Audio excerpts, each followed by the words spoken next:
మరోవైపు బీసీల పోరు గర్జన.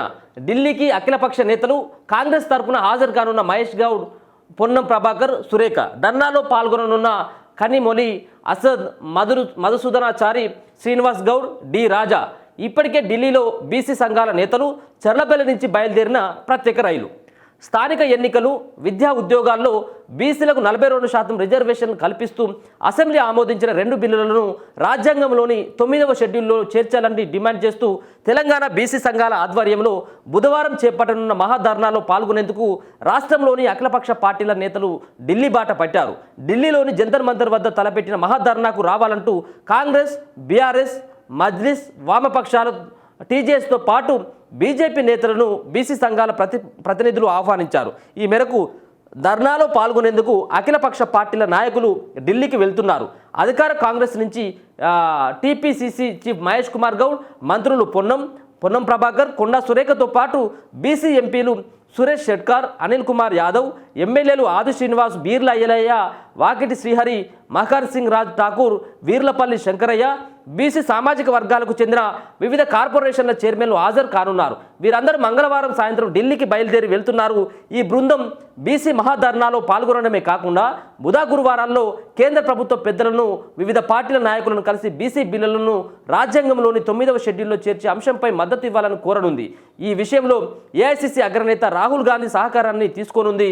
మహాధర్నాలో ఆయన కూడా పాల్గొనేందుకు ఆస్కారం ఉందని బీసీ సంఘాల నేతలు చెబుతున్నారు. ఇక బీఆర్ఎస్ నుంచి మధుసూదనాచారి, మాజీ మంత్రి. ఇప్పుడు నేనేమంటా ఉన్నానంటే, రాష్ట్రంలో బీసీలు వేసినటువంటి ఓట్లతోటి గెలుస్తేనేమో సీఎం సీట్లలో రెడ్డిలు, రావులు ఉంటారు.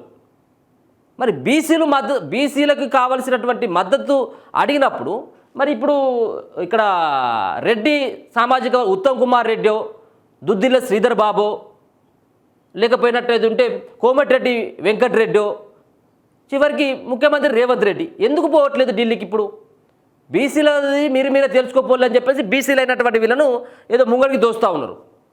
మీరు కూడా పోలి, సరే ఒక పక్కన మీరు ఆమోదం తెలిపిళ్ళు, కాదనట్లు ఒక మంచి శుభపరిణామమే, అది మెచ్చుకోవాల్సినటువంటి అంశమే.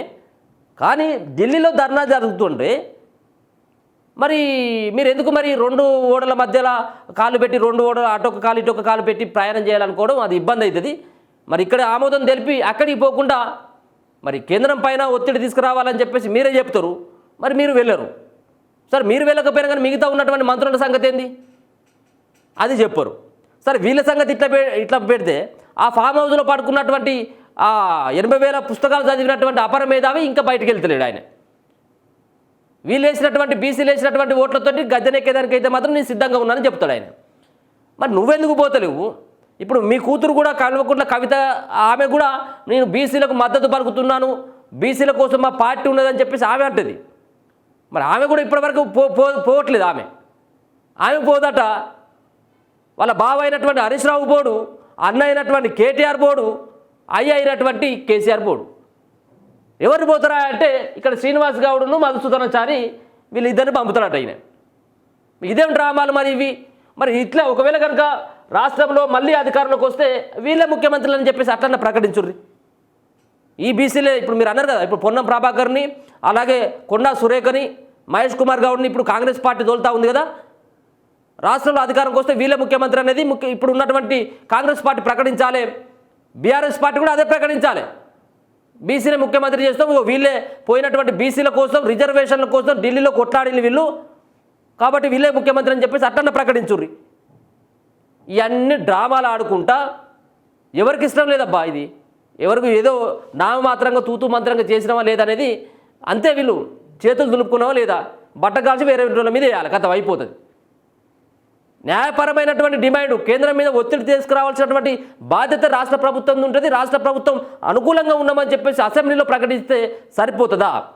సో వాళ్ళు మద్దతు అడుగుతూ ఉన్నారు, ఢిల్లీకి వెళ్ళి మీరు మద్దతు ఇవ్వండి.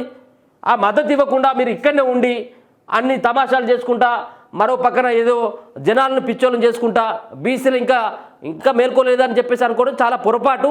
బీసీలు ఎప్పుడో మేల్కొన్నారు, మీరు వచ్చిన రాకపోయినా అది అవుతుంది. కానీ మీ యొక్క ధోరణి, మీ యొక్క 2 కాళ్ళ సిద్ధాంతం ఏదైతే ఉందో ఇది మీది బయటపడుతుంది. ఇప్పుడు అంతా కూడా ఇదంతా బయటపడుతుంది. ఇది డ్రామాలా లేకపోయినట్టు నిజంగా చేసినలా ఏందనేది బయటపడుతుంది. ఇప్పుడు ఆడికంటే పోరాట వీళ్ళని పంపిస్తారట. సో ఏదేమైనప్పటికీ కూడా ఢిల్లీకి అఖిలపక్ష నేతలు పోతా ఉన్నారు. రేపు బీసీల పోరు గర్జన రేపు జరగబోతా ఉన్నది ఢిల్లీలో ఉన్నటువంటి జంతర్ మంతర్ దగ్గర.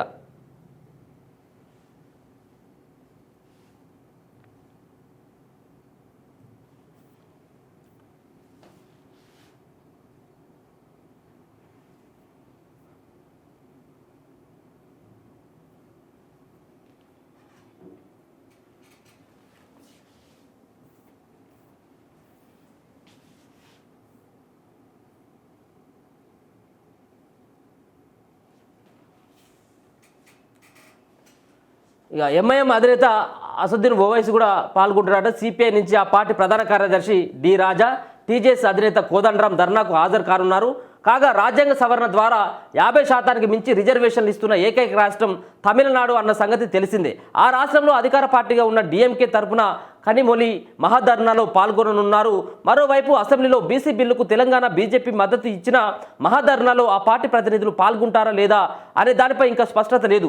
వివిధ రాష్ట్రాలకు చెందిన బీసీ నేతలు సైతం ఈ ధర్నాలో పాల్గొని మద్దతు తెలపనున్నట్లు బీసీ సంక్షేమ సంఘం రాష్ట్ర అధ్యక్షుడు జాజుల శ్రీనివాస్ గౌడ్ ఆంధ్రజ్యోతికి తెలిపారు. ఇప్పటికే ఢిల్లీకి చేరుకున్న జాజుల మంగళవారం వివిధ పార్టీలు సంఘాల నేతలను కలిసి మహాధర్నాలో పాల్గొనాలని ఆహ్వానించారు. ఇదిలా ఉంటే చెర్లపల్లి రైల్వే స్టేషన్ నుంచి సోమవారం ఉదయం 10 గంటలకు ప్రత్యేక రైలులో పెద్ద ఎత్తున బీసీ సంఘాల నేతలు కార్యకర్తలు ఢిల్లీకి బయలుదేరి వెళ్లారు. బీసీ బిల్లుకు చట్టపరమైన రక్షణ కల్పించేందుకు చేపట్టాల్సిన కార్యాచరణను ఈ వేదిక ద్వారా బీసీ సంఘాల నేతలు ప్రకటించే అవకాశం ఉంది. కాగా నియోజకవర్గ పునర్విభజనపై చెన్నైలో జరిగిన జేఏసీ సమావేశంలో పాల్గొన్న కాంగ్రెస్, బీఆర్ఎస్ బీసీ అంశంపైన నిర్వహించనున్న మహాధర్నాలో ఒకే వేదికను పంచుకోనున్నాయనేది ఒక వార్తనైతే చూసుకోవచ్చు. చూడాలి మరి ఇది ఏ విధమైనటువంటి పరిణామాలకు దారితీస్తుంది. ఇప్పుడు కాంగ్రెస్ పార్టీ కథ ఏంది, బీజేపీది వాళ్ళది దొంగ నాటకాల, బీఆర్ఎస్ ఏమైనా కుట్రలు చేస్తూ ఉన్నదా, వీళ్ళు బీసీ బిల్లుకు అనుకూలంగా లేదా అనేది ఇక రేపు అసలు సంగతి తెలుస్తుంది. ఎవరెవరు దొంగలు, ఎవరు దొరలు, ఎవరు బీసీల పట్ల ఉన్నారు. ఇగో నిన్న చెర్లపల్లి రైల్వే స్టేషన్ నుంచి బీసీ సంఘాల నేతలు, బీసీ వాదులంతా నిన్న ఒక ట్రైన్ని, ప్రత్యేకమైనటువంటి ట్రైన్ కట్టుకొని చెర్లపల్లి నుంచి నిన్న ఢిల్లీకి వెళ్ళడం జరిగింది ధర్నా కోసం. చాలామంది వెళ్ళిండు.